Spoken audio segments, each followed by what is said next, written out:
Hi everyone, Gerry Dulac along with Ray Fittipaldo. It's day 2 of the NFL Combine at the Indiana Convention Center and Lucas Oil Stadium. Our report brought to you by Savinas, Kane & Gallucci, Mesothelioma and Asbestos Lawyers.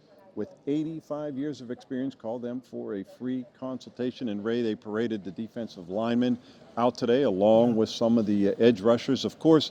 And, the Steelers, of course, have great interest in defensive linemen in this draft. And the one thing, while there may not be a Jalen Carter, there's plenty of good prospects, first round and even into the second round. The Steelers, of course, would like to find a first rounder, a big-time defensive tackle.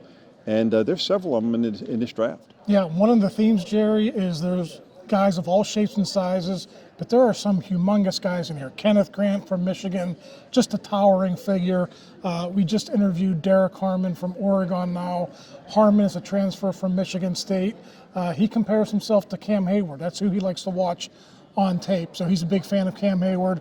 But there's all kinds of guys. You got guys like Walter Nolen and others. This is a really good defensive line draft class, and the Steelers are going to have lots of options when they pick. Yeah, Michigan has 2 of those guys who are likely to go not only in the first round, but maybe even before the Steelers would pick at number 20. Kenneth Grant is one of them, 6'6", 348 pounds. He's a big, massive guy, a nose tackle type, but he plays more like a 3 technique because he's very athletic. And then, of course, Mason Graham, who probably is going to be the first defensive lineman selected.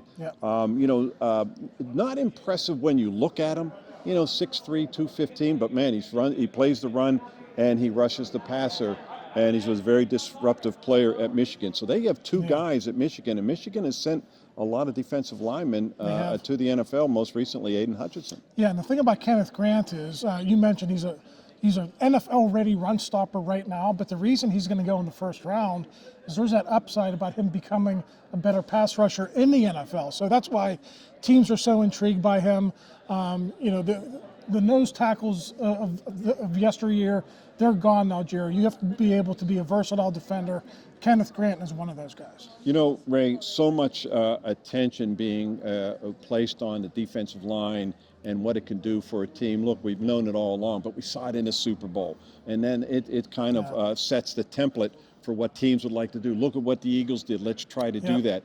The Steelers have been needing to do that regardless. That just kind of exacerbated the need to what they need to do to rebuild that defensive line. So I think 4 times in Mike Tomlin's tenure has he used the first 2 picks in the draft for the same position.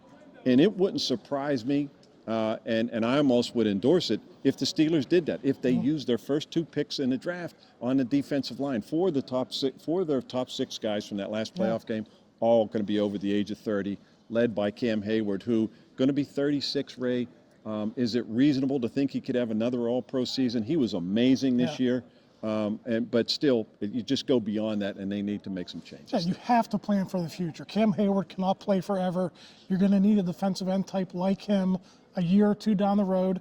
And listen, Larry Ogunjobi might be a cap casualty next month. They could save $8 million by cutting him, so I think they might need a 3 technique on the other side as well. And when you look at this, this draft, Gerry, for defensive linemen, and you look at the way the Steelers want to play, their outside rushers didn't have a great year.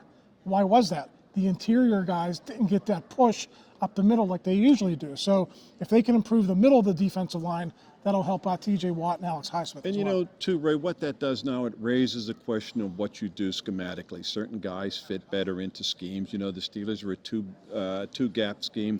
And if you're going to draft a guy who is a one-gap player and up-the-field guy to teach him the two-gap system, well, maybe he's not a good fit for the Steelers system. Then it begs the question, okay, do you need to play more of a one-gap style, to your point? Get some pressure on the pocket, take the pressure off the outside guys. Now offensive lines have to pay more attention to the interior, and maybe that allows T.J. Watt and or any of the outside guys, Alex Highsmith, to at least have a little bit more freedom to rush the passer. Yeah, you have to be versatile. You can't play the same defense every single year, every single snap.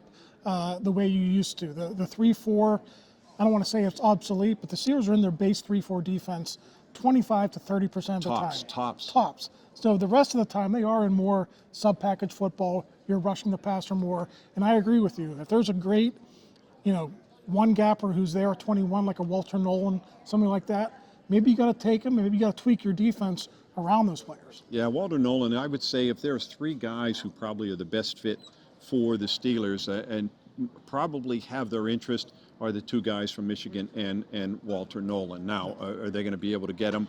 We shall see. But Ray, I mean, look, if you really like one of those guys and you have what you feel is a desperate need to get that next Cam Heyward, then you know what? Trade up. And we've seen them be willing to trade up. Now, I know Devin Bush was a little bit of an extreme. They moved up 10 spots to number 10.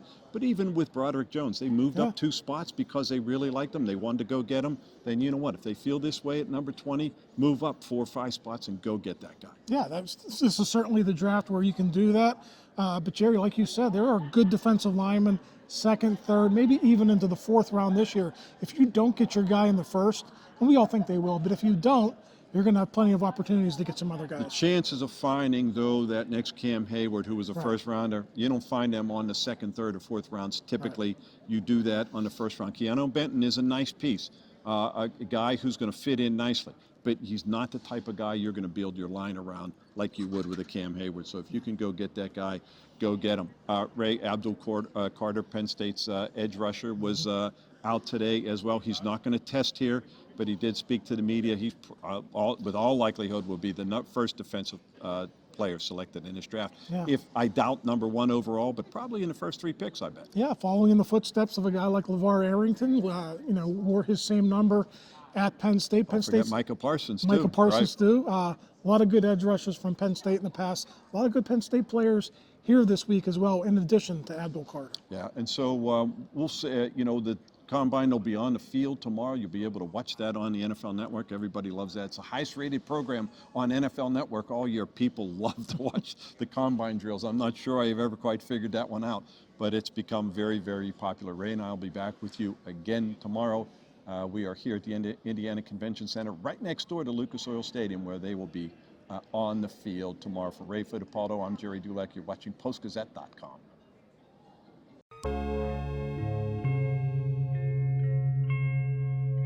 Thank you for checking out this content from Post-Gazette Sports. If you watch this video on YouTube, please like the video and subscribe to our channel. For all of the sports coverage the Post-Gazette has to offer, visit post-gazette.com.